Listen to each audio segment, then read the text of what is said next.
কৃষিমন্ত্ৰী অতুল বৰাৰ গৃহ সমষ্টিৰ কেৱল ৬ মহলা মৰিয়াখোলাৰ পৰাই ৰাজ্যৰ বাহিৰলৈ যাব ২০ কোটিৰো অধিক টকাৰ ৰঙালাও। যোৱা বছৰ ইয়াৰ পৰা গৈছিল ৬ কোটি টকাৰ ৰঙালাও।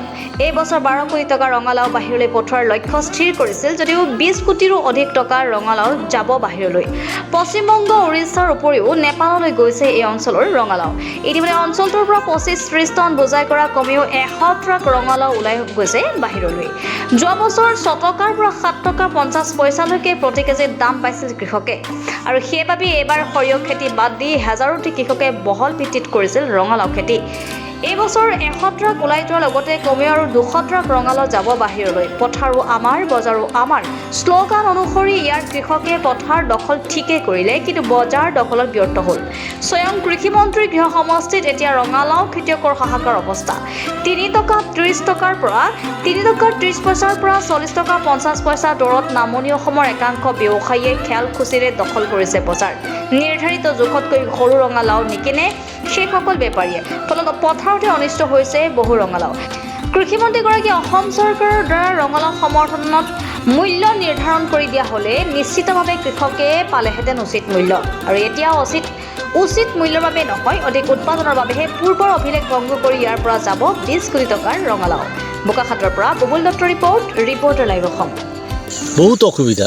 আপোনাৰ ধৰক ২০ কোটিৰ ওপৰত গ'লহেঁতেন। আজি যোৱা বছৰৰ যোনটো ৭ টকা ৬ টকা ৰেট আছিলে, এই বছৰত ৩ টকা ৪ টকা আছে। এই চাইজ যোনটো মই দেখুৱাইছোঁ, এই চাইজৰ ৪ টকা, সৰু চাইজৰ ৩ টকা। এই হিচাপত এই যোৱা বছৰৰ হিচাপত যোৱা হ'লে ২০ কোটিৰ ওপৰৰ টকাৰ আমাৰ কুৰাবাৰী পঞ্চায়তৰ পৰা ৰঙালাও গ'লহেঁতেন। এইবাৰ এতিয়ালৈকে ১০০ গাড়ীৰ ওপৰত গ'ল। আৰু আপোনাৰ ধৰক আৰু যাবলৈ আছে, বহুত ৰঙালাও যাব পাৰে, আৰু ১০০ গাড়ী হ'ব পাৰে। ২০ কোটি টকা ৰঙালাও যাব। সেইটোৱে ক'লোঁ যে যাতে অতুল বৰা ছাৰে এতিয়া আমাৰ ইয়াৰ পৰা কলিকতালৈ যায়, উৰিষ্যালৈ যায়, শিলচৰলৈ যায়, নেপাললৈ যায়, আৰু আপোনাৰ আৰু বিভিন্ন জেগালৈও যায়, দাৰ্জিলিঙলৈও যায়। যোনটো সেইটো ফেক্টৰীত হেনো কিবা বনায়, সেইটো নাজানো বিশেষ। এতিয়া আমিতো খেতি কৰা মানুহ, যাতে কোনটো ফেক্টৰীত কি বনায় আমাৰ অসমত থকা হ'লে আমাৰ নিবনুৱা ল'ৰা চাকৰিও পালেহেঁতেন, আমিও ২ পইচা পালোহেঁতেন। সেইটোৱে কামনা কৰি অতুল বৰা ছাৰক নিবেদন কৰিছোঁ, যাতে লাগি যুঁজি মেলি হ'লেও ৰঙালাও প্ৰচেছিংটো অনা হ'লে ভাল আছিল অসমৰ ভিতৰত।